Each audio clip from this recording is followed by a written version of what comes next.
Okay, good afternoon. Welcome to FamilyMath number 814. FamilyMath814. So we are taking a look at the CME, the Integrated Math 3 book, and it's actually pretty interesting. You looked at the first review, I don't want to call it a test, but just sort of review problems today.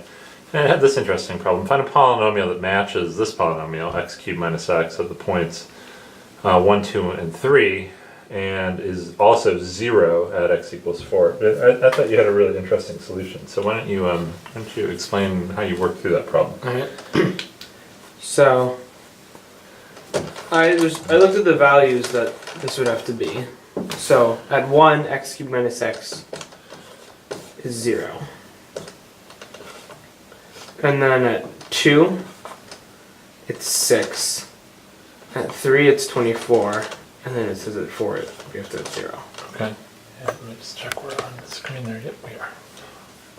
So what I did is I said that I should have x minus 1 times x minus 4 in our polynomial. All right. Because that gets two our values pretty easily.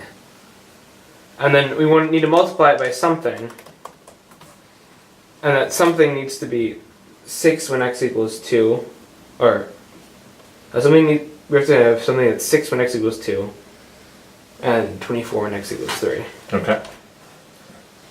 So when we plug 2 into our current polynomial, we get minus 1.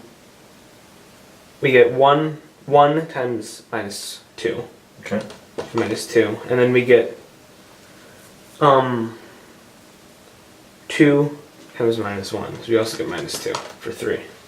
All right. And now we need to find another polynomial that I'll call z. So we know that minus 2 times 2z equals 6.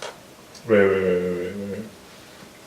What do you mean minus 2 times 2z? So we've got z is some polynomial. Yep. In terms of x, and x is equal to 2 in this equation. I see what you're saying, but let's write this a slightly different way.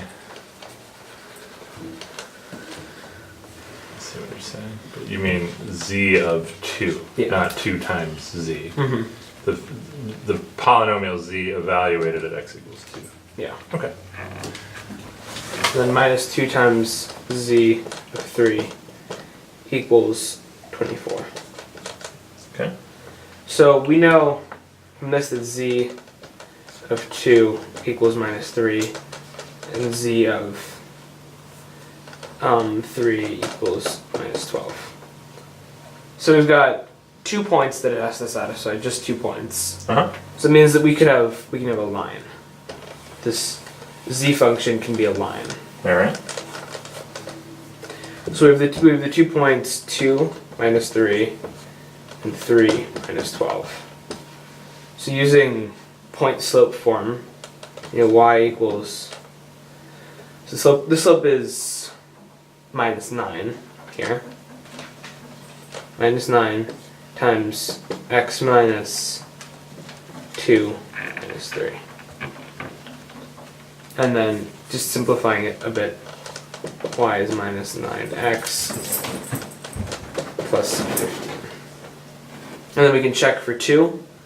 Minus 18 plus 15 step is minus 3. And then minus 27 plus 15 is minus 12. Okay. So this is not the same y, by the way. This is just a completely different y. That's fine. So 9x plus 15 is our other part to this. So this is going to be up here.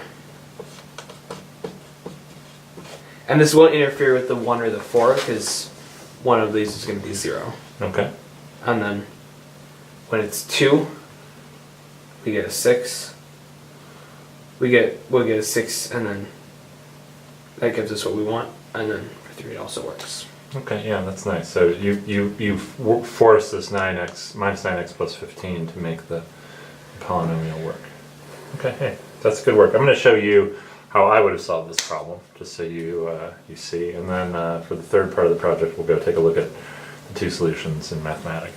Okay. All right.